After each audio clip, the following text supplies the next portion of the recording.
My name is Amara, and before you judge me for what I did at the end of this story, please listen until the very last moment. People say every mansion hides a secret, but the mansion where I worked hid something much darker than anyone could imagine. I walked through those golden gates as nothing more than a poor maid searching for a way to feed my little son. I never imagined that one day the richest man in the city would be forced to choose between the woman he loved and the truth that his own house had been hiding. If you have ever been treated like you were invisible, if you've ever cried yourself to sleep because the world believed the lies told about you, then this story is for you. I still remember the morning everything began.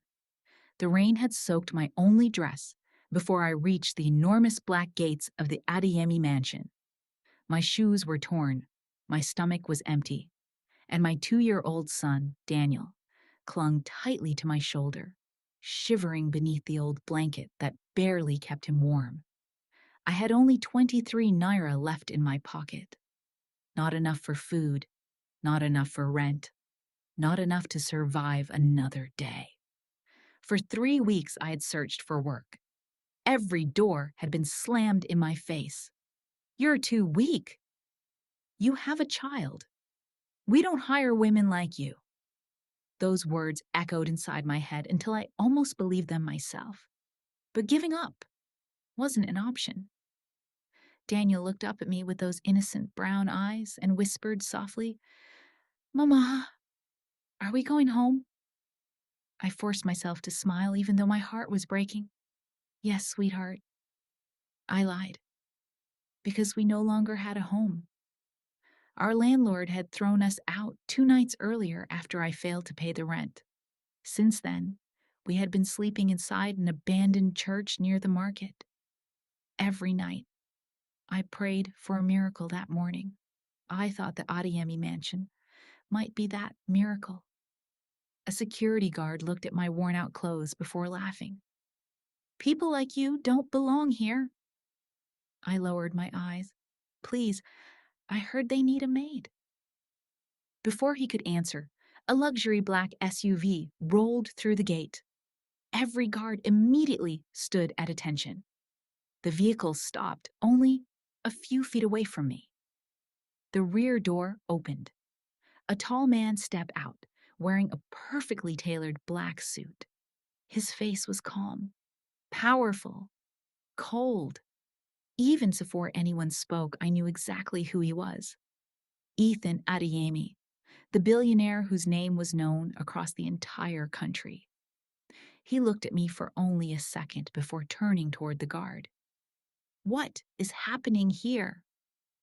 I had no idea that those simple words would change my life forever, or that somewhere inside the magnificent mansion, someone was already waiting to make my life a living nightmare.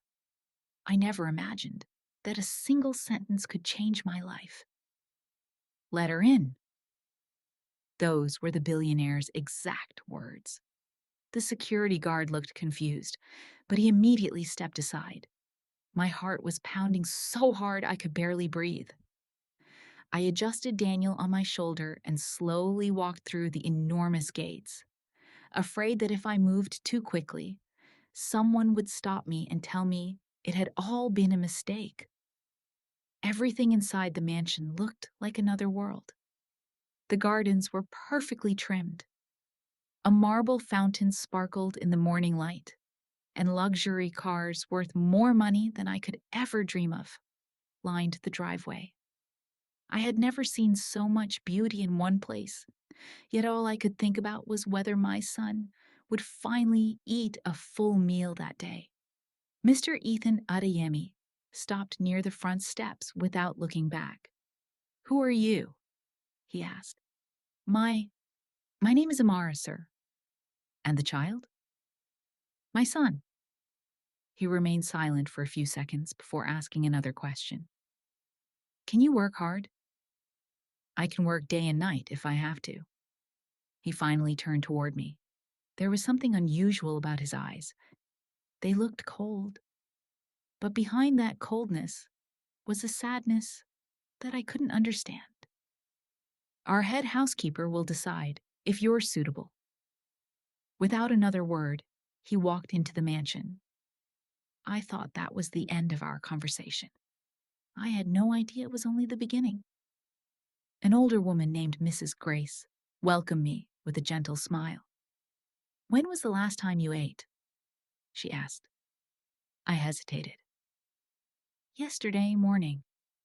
Her expression immediately changed. She disappeared into the kitchen and returned with warm rice, chicken stew, and a glass of fresh juice.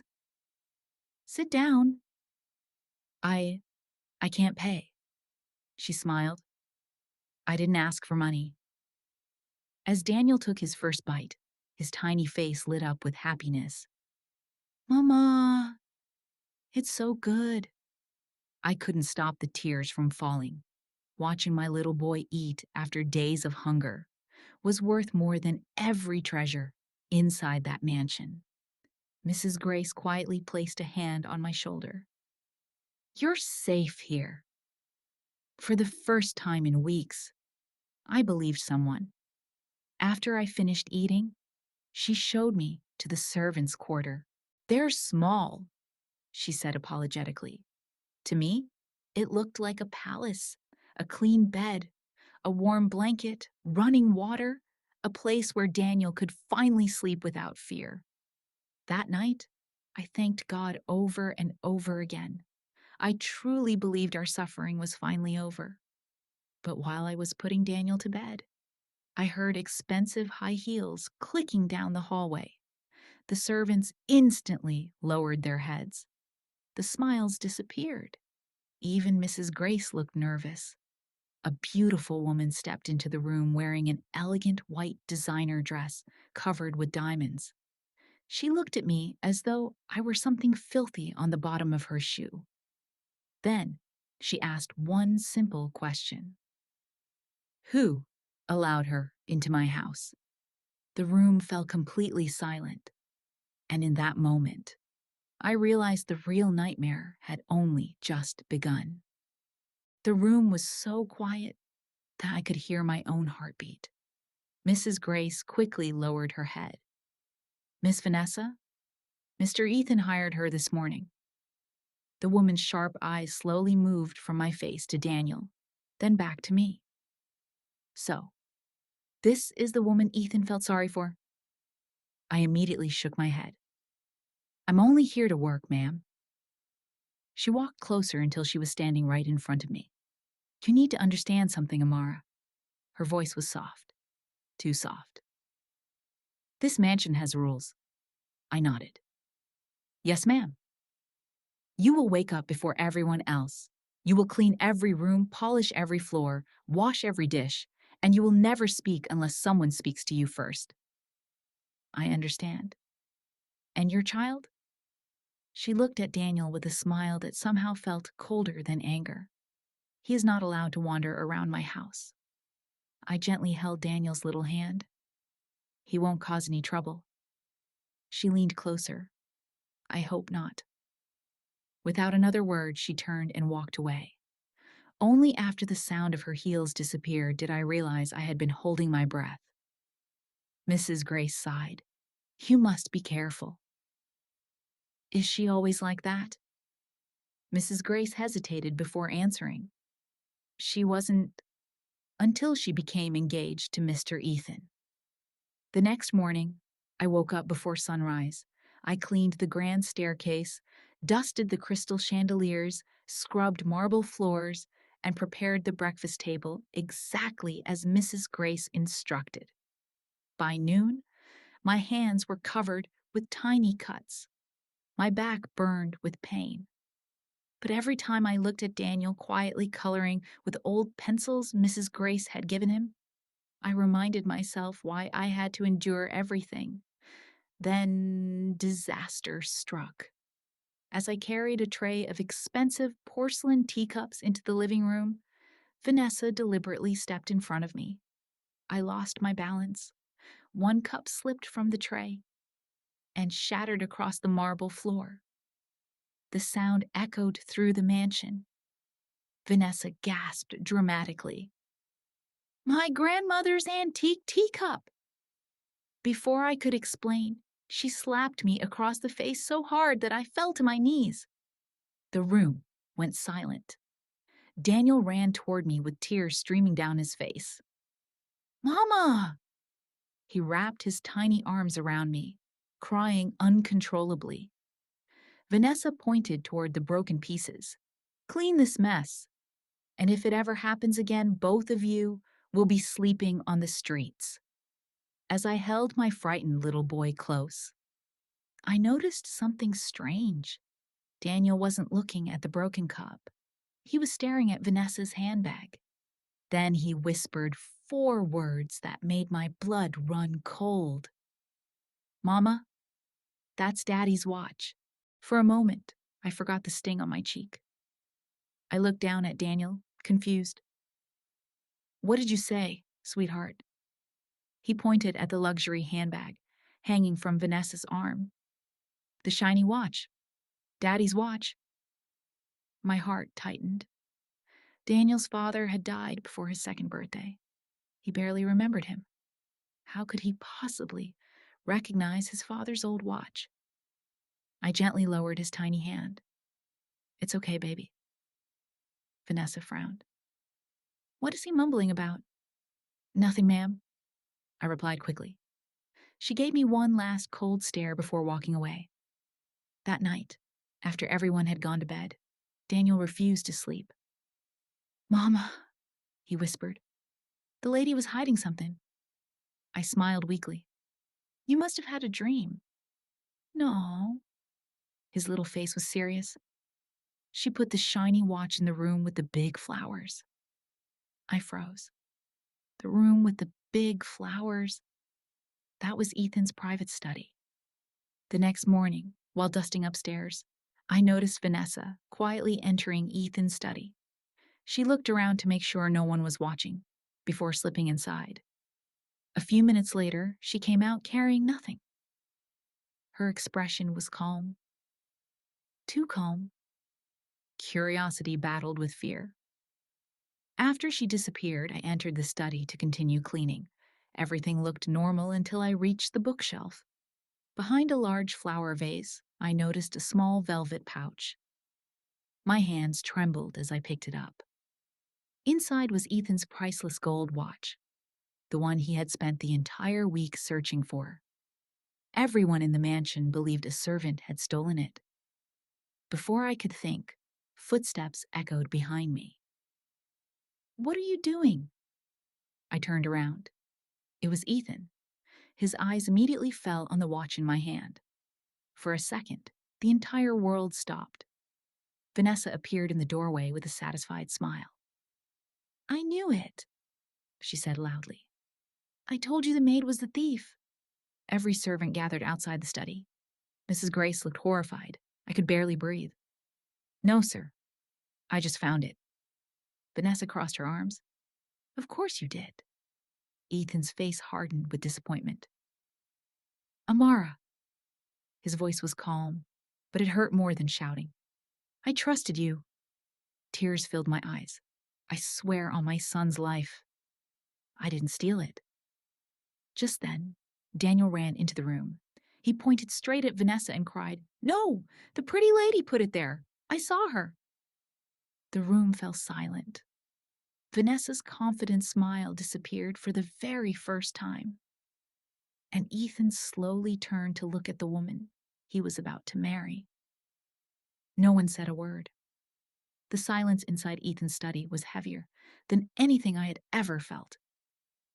Vanessa forced a laugh. He's just a child. Children make up stories. Daniel tightened his grip around my leg and shook his head. No, I saw you. His tiny voice trembled, but he didn't look away. You took the shiny watch. Then you put it behind the flowers. Every servant stared at Vanessa. Mrs. Grace slowly stepped forward. Mr. Ethan, Daniel said the same thing yesterday. before anyone found the watch. Ethan's expression changed. For the first time since I met him, I saw doubt in his eyes. He looked at Vanessa. Is that true? She immediately became defensive. You're going to believe a maid and a toddler over your own fiancé. I asked you a question. His voice was calm. Too calm. Vanessa's confidence began to fade. I only wanted to teach her a lesson. The words escaped before she realized what she had admitted. The room filled with shocked gasps.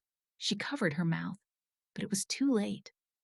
Ethan closed his eyes for a moment. You framed an innocent woman. Vanessa tried to grab his hand.